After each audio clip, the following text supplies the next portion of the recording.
Ya, selamat pagi semuanya. Dilanjutkan mengenai materi artikulasio coxae atau sendi hip. Yang lalu kita sudah belajar mengenai pelvic. Ini pelvic ya. Untuk mengingatkan kembali, pelvic dibentuk dari dua os coxae.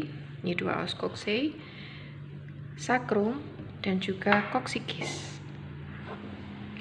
Di depan dia bertemu dengan symphysis pubis. Di posterior bertemu dengan sacrum membentuk sacroiliaca joint. Kemudian di lateral, nah, ada lubang bernama acetabulum, di mana hal ini adalah sebagai tempat bersendinya dengan caput femur. Nah, ini ya. Ini adalah caput femur. Ini adalah caput femur. Ini adalah tulang femur yang saya pegang ini. Jadi acetabulum bersendi dengan caput femur membentuk artikulasio coxae atau hip joint. Nah, ini adalah bagian dari pelvic, sudah kita bahas di minggu lalu. Berikutnya kita akan membahas mengenai tulang femur. Ini adalah femur ya, bagian dari femur. Os femoris merupakan tulang terpanjang pada tubuh manusia yang terdiri dari epiphysis proximalis, ini epiphysis proximalis, kemudian diaphysis, ini diaphysis, kemudian epiphysis distalis. Nah, ini epiphysis distalis. Epiphysis proximalis dia adalah termasuk di bagian artikulasio coxae, sedangkan epiphysis distalis termasuk dalam bagian knee joint atau artikulasio genu atau sendi lutut. Jadi hari ini kita akan membahas mengenai epiphysis proximalis dulu ini ya. Nanti untuk diaphysis dan epiphysis distalis kita akan bahas pada saat kita belajar mengenai sendi lutut. Oke, di epiphysis proximalis ada apa aja? Nah, ini ada caput femur, bentuknya bulatan 2/3 bola ya. Kemudian ada column femur atau leher, column femoris atau column ossis femoris.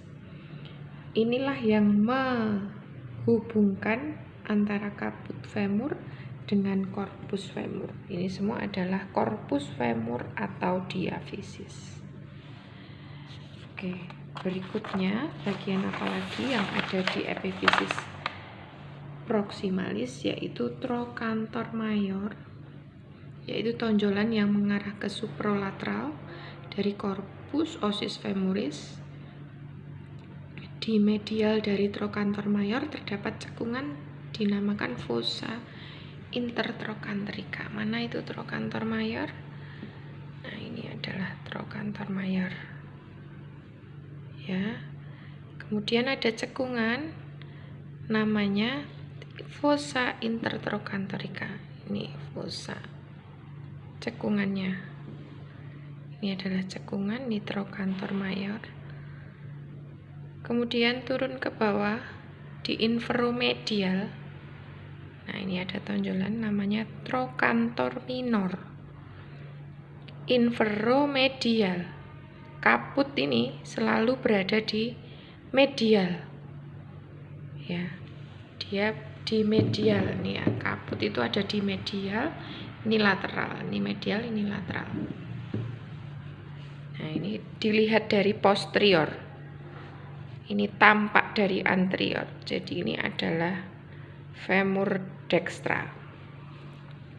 Nah, ini trochanter minor di inferomedial, ini di suprolateral trochanter mayor. Kemudian ada yang namanya linea intertrochanterica, berupa garis yang menghubungkan trochanter mayor dan trochanter minor di permukaan anterior os femoris. Ya. Nah, ini kan ketemu ya. Nah, ada membentuk suatu garis. Kemudian ada crista intertrochantorica, tonjolan yang menghubungkan trochanter mayor dan minor yang ada di bagian posterior os femur. Ini adalah crista intertrochantorica. Kemudian fossa. Nah, fossa intertrochantorica adalah ini cekungan. Kalau ini tadi fossa trochanterica karena letaknya dekat dengan trochanter mayor. Kalau ini adalah fossa intertrochantorica karena cekungan yang berada di antara trochanter mayor dengan trochanter minor.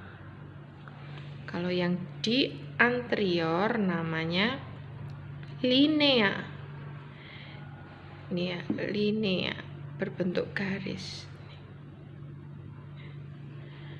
Oke, itu adalah bagian dari epifisis proximalis, bagian dari proksimal.